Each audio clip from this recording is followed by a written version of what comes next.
leaning over from time to say something in Leo's ear with a smile as sweet as the morning sun. "Eat another little piece of bread, my boy," she said, breaking off a small piece for him. I smiled at the sight, feeling a little comfort in my heart. Although our family had gone through so much pain, the presence of Lucy and Leo was always the fire that warmed my soul. Alex, my son, dressed in an elegant navy blue suit, was walking between the tables, toasting with relatives. His face was overflowing with happiness. His radiant smile seemed to want to erase the dark years that followed Maria's death. I looked at him, feeling a mix of pride and sadness. I wanted to believe that he had found a new happiness, that Ava, the dazzling bride in her beaded wedding dress, would give him a new home. But every time my gaze met Ava's, who was laughing loudly in front of the cameras, never letting go of her wine glass, I felt a small thorn digging into my heart. Her smile was too perfect, like a carefully placed mask. The soft melody of the jazz band played, blending with the lively conversations of the guests. The waiters moved discreetly, serving appetizers, crispy crackers, an aromatic cheese dip, and plates of fresh shrimp elegantly decorated. I noticed that Leo only took a cracker, and then carefully pushed the shrimp plate away. I frowned and asked him in a low voice, "Don't you like this, my love?" The boy shook his head, looking away as if he were hiding something. I wanted to ask him more, but a close relative interrupted, saying cheerfully, "And Leo is behaving well, Betty. Look how big he's gotten." I smiled and replied, "He's a smart little man now." But inside, I couldn't help but worry. Leo had never refused food in such a strange way. In the distance, I saw Ava's gaze turn to our table. The smile on her lips seemed to tighten for a second, just enough for no one to notice before she turned to continue toasting with another guest. I tried to dismiss my uneasiness, telling myself I was overthinking, but then everything changed in an instant. Leo, who was still playing with his toy car, pushed it too hard, and the toy rolled onto the floor. The boy quickly crouched down to pick it up, but I saw him freeze, his eyes wide, fixed on something under the table.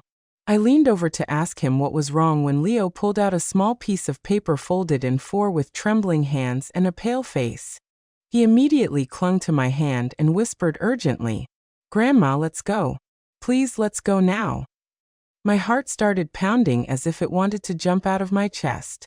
"What's wrong, my boy?" I asked, trying to stay calm. But Leo's panicked look prevented me from doing so. Trembling, he repeated that question that chilled my blood. "You didn't look under the table, did you?" His words were like a cold knife that paralyzed me. I crouched down, lifted the white tablecloth, and my eyes scanned the dark space under the table. The little paper was lying next to his chair, a harmless object but full of menace.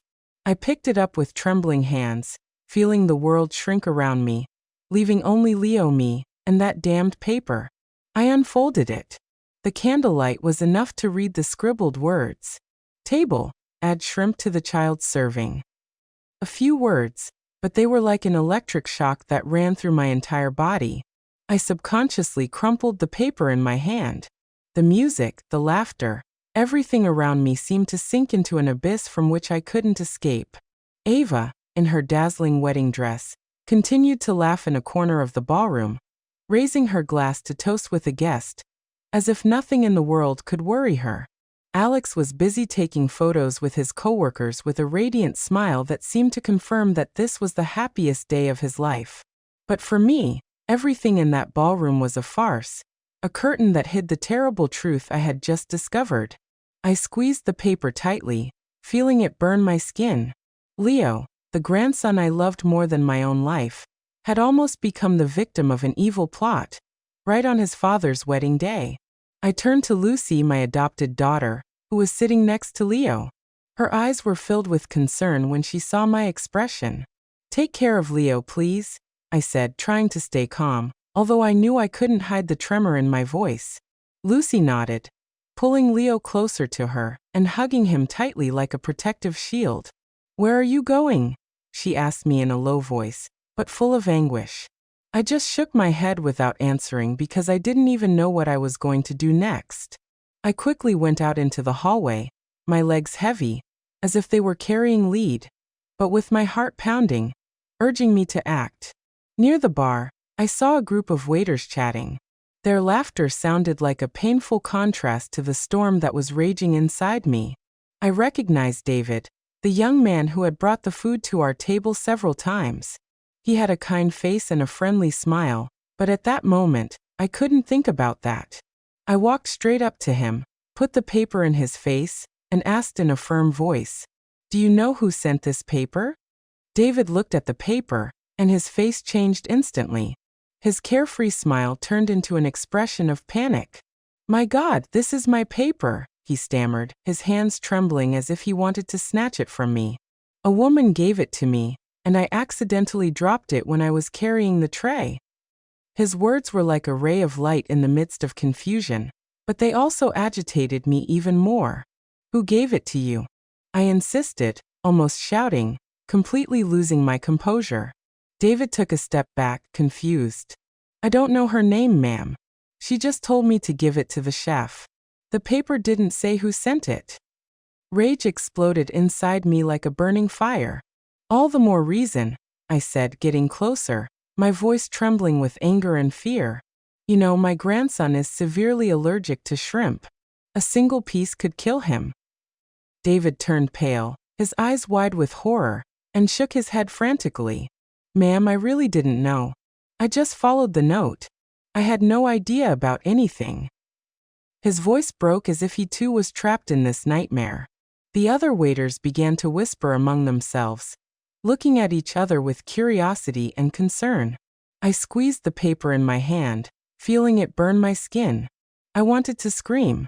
I wanted to break everything, but I knew I couldn't let my emotions get the better of me. Leo was waiting for me, and I had to protect him. From inside the ballroom, the embassy's voice cheerfully announced that they should get ready for the main course. His voice was like a cruel reminder that time was running out, and if I hesitated, a deadly trap could be waiting for Leo. I took a deep breath, trying to control the trembling in my body. I knew I couldn't stay silent. If I didn't act right now, I would never forgive myself. I returned to the ballroom with the paper still in my hand as irrefutable proof of a sinister plan. The ballroom was still flooded with candlelight, and the music of the jazz band mixed with the laughter of the guests. The waiters silently served the main courses, and the aroma of roasted meat and gravy filled the air. But for me, everything was a farce. I looked at Leo, huddled next to Lucy, his clear eyes full of fear fixed on me as if I were his only refuge in the middle of the storm. I took Leo's little hand, feeling his trembling fingers in my palm, and then, as if driven by an invisible force, I stood up abruptly. My voice resonated clearly and firmly above the music and conversations. "One moment, please. Before we begin to eat, I have something to clarify." The whole ballroom fell silent as if time had stopped. All eyes were on table 8, where I was standing with Leo by my side, and Lucy sitting with a spark of determination in her eyes. The clinking of glasses ceased, the murmurs died down, and I could only hear the pounding of my heart in my chest. I held up the paper. The words scribbled on it were an undeniable accusation. "Who wrote this paper asking for shrimp to be added to the food of the child at table 8? I asked, my voice trembling with indignation, but forcing it to be clear and sharp. Whispers began to be heard like small waves in a calm lake. Some guests looked at each other, shaking their heads with looks of curiosity and confusion. I felt Leo's gaze fixed on me as if he were begging me to do something to protect him. Alex ran from another table with a smile on his face that quickly turned to concern when he saw my expression. "Mom, what's going on?" he asked, completely bewildered. I didn't answer him immediately. I just put the paper on the table and pushed it towards him. "Read it yourself," I said in a harsh voice, although inside I was a mess. Alex took the paper. His eyes scanned the words, and I saw his face turn pale and his hands tremble slightly. "What does this mean?" he asked, stunned, looking at me and then at Leo, as if searching for a logical explanation. Ava, in her dazzling wedding dress, approached, frowning with a perfectly feigned surprise. "What is all this?"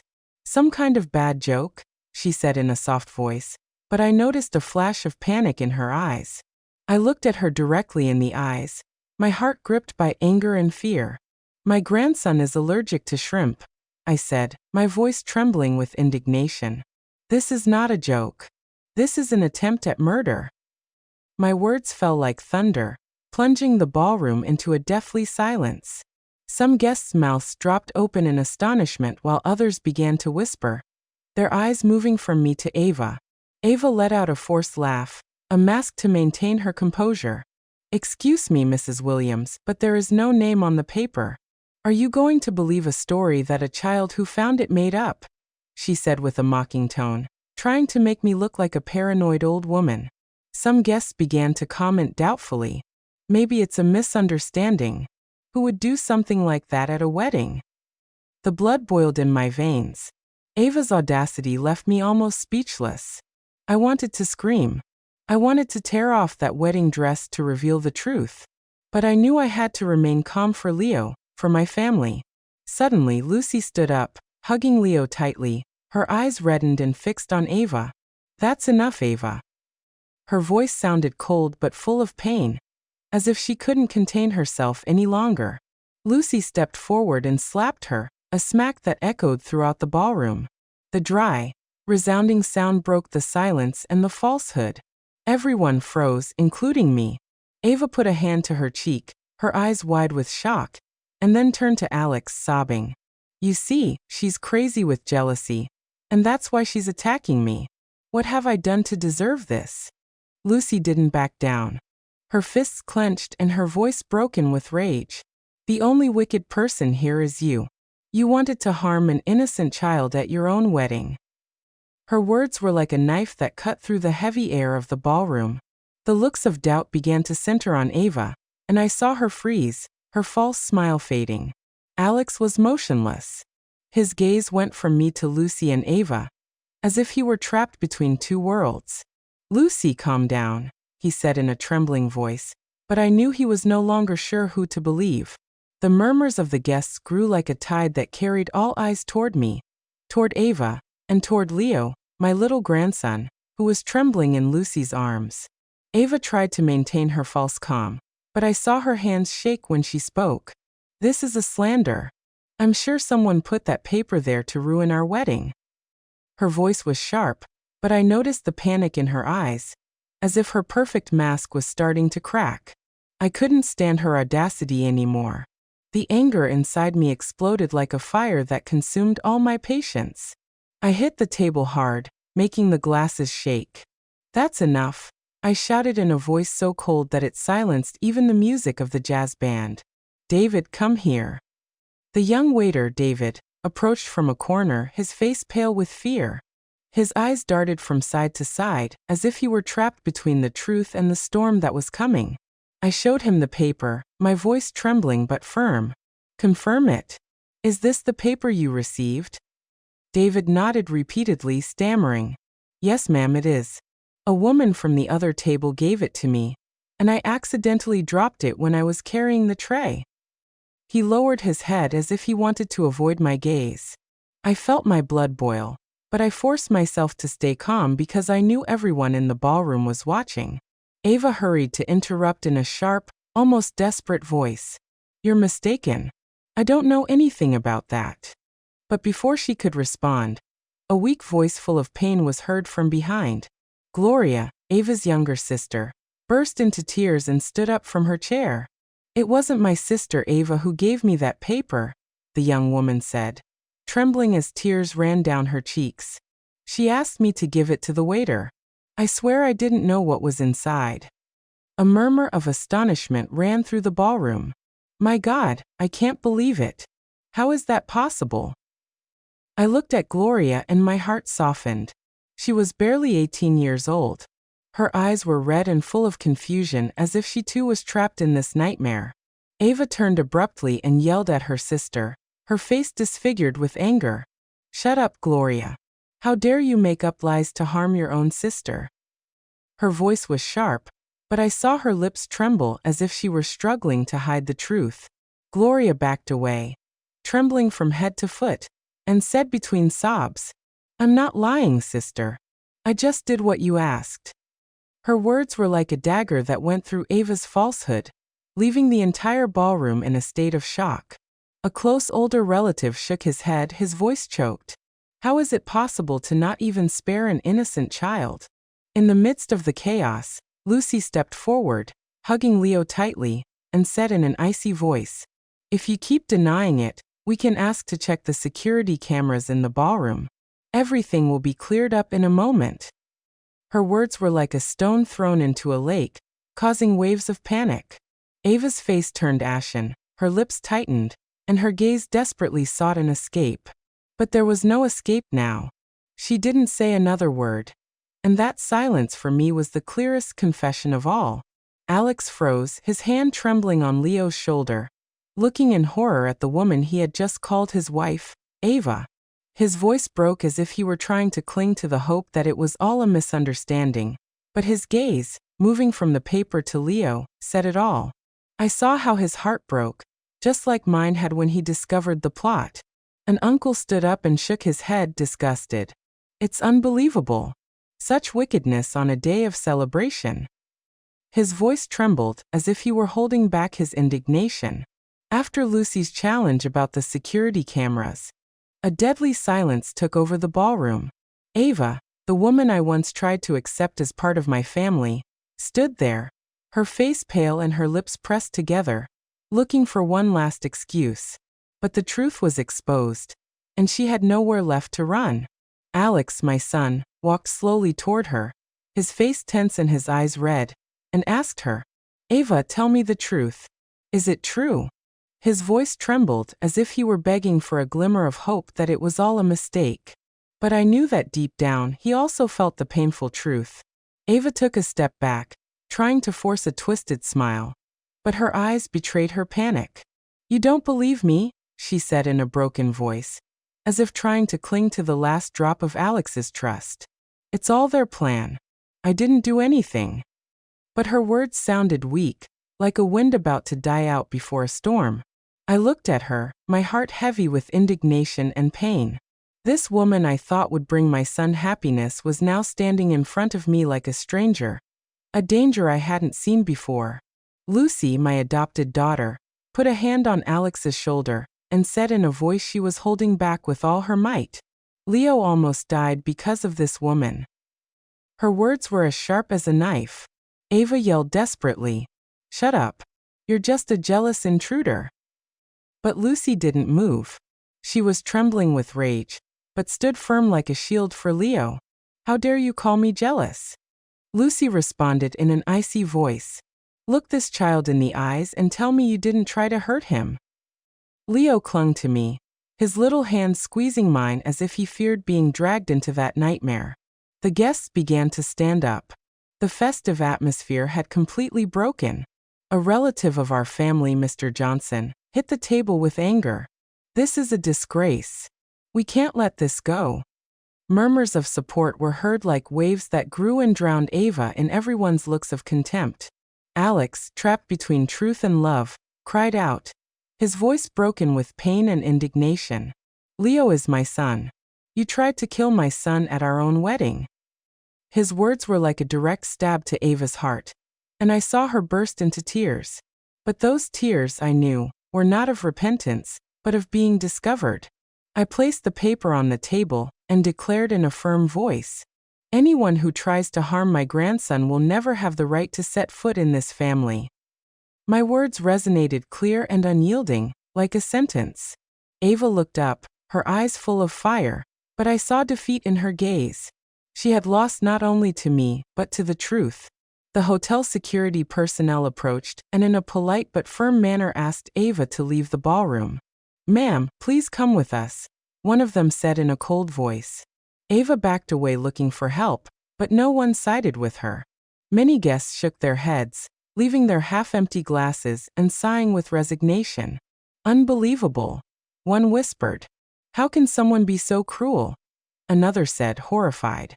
Alex stood motionless, his hands on his head as if trying to keep his world from collapsing. Then, as if he no longer had the strength to stand, He slowly knelt in front of Leo, his voice choked. Son, forgive me. Forgive me, my boy, for not protecting you. I saw tears run down his cheeks, and I felt my heart break in two. I helped Alex get up, squeezing his shoulders, and said in a grave but confident voice, Luckily, we stopped it in time. This false happiness has to end here and now. I looked at Ava, who was being escorted out amidst looks of contempt, and in my heart, I knew that she never was and never would be a part of this family. In the days that followed that nightmare wedding, my family was caught in a silent whirlwind where wounds still bled and unanswered questions floated in the air. I felt as if I had just woken up from a nightmare in which I almost lost Leo, my grandson, whom I love more than life itself. The story of the failed wedding spread everywhere, from the small suburban streets to the conversations of distant relatives. The house phone wouldn't stop ringing. Some blamed Alex for blindly trusting Ava. Others sympathized with Leo, the innocent child who was almost the victim of an evil plot. But for me, every call was just a painful reminder of what we had gone through. Alex became withdrawn after what happened. He was no longer the radiant man in the navy blue suit from the wedding day. Instead, he would take Leo to and from school in silence every day, his gaze filled with pain and guilt. The name Ava, like a curse, was never mentioned in the house again. I looked at Alex with a pained heart, but I knew he needed time to heal, to find himself after being betrayed by the person he loved. I didn't blame him because I understand that love can get to people, but I also knew that our family had to rise from the ashes. I continued to care for Leo as I had since Maria left. I cooked his favorite dishes like cheesy pasta or a soft pudding, trying to give him back a sense of security. But who really healed Leo's soul? It wasn't me but Lucy, my adopted daughter. Every morning, she would carefully prepare his lunch for school, carefully choosing foods without shrimp or anything that could put him in danger. She would even write a little note for the teacher explaining Leo's allergy, along with a smiling face drawn with a crayon which he loved. Aunt Lucy, you draw so well, Leo would exclaim when he opened his lunchbox, and I would see his eyes light up as if a part of his innocence had returned. Every afternoon, Lucy would take Leo to the nearby park. I used to watch them from a distance, seeing how she taught him to fly a kite, showing him how to hold the string so it would fly high. Once Leo fell off the slide, and Lucy ran to him, picked him up, brushed the dust off his clothes and whispered, "It's okay, my love. I'm here." Leo's clear laughter echoed, a sound I thought I had lost forever, and which was now like a balm for my heart.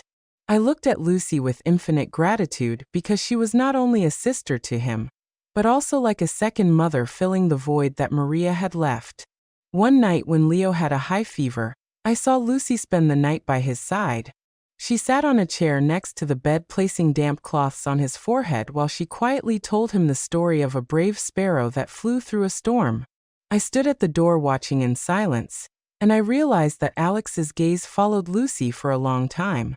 It was a complex look, full of gratitude and remorse, as if he was realizing something he had ignored for a long time. I didn't say anything.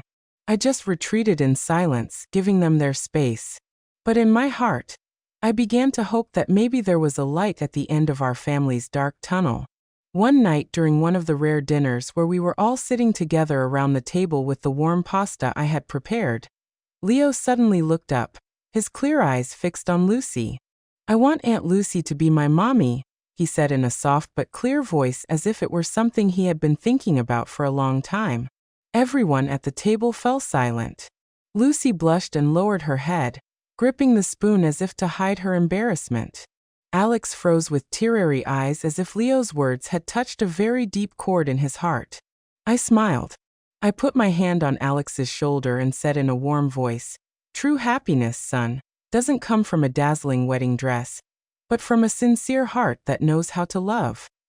Alex looked at me, then at Lucy, and I saw a small spark of hope shine in his eyes. Time passed and Ava disappeared completely from our lives like a toxic wind that had gone. Leo became a happy boy again, always stuck to Lucy with his red toy car and the drawing she made for him. I saw him running and playing in the yard, feeling a great relief, but also a pang of pain, thinking about everything he had to go through. One day, Alex took Lucy's hand. He suddenly stood in front of me in the living room and said in a trembling but firm voice, "Mom, I know I made a mistake. I was blind. I put Leo in danger. But this time, I don't want to let go of the person who has truly been by our family's side." Lucy lowered her head with flushed cheeks, but I saw a radiant smile on her lips. I nodded as tears silently rolled down my cheeks. "Son, the only thing I want is for you and Leo to be happy," I said in a choked voice. That night, after Leo fell asleep, I sat by the window, watching the silver moon that stretched over the quiet street. Its soft light was like a reminder that although our family had gone through dark days, light always finds a way to break through. I whispered to myself, family isn't always made of blood ties. Sometimes it's chosen with love and courage.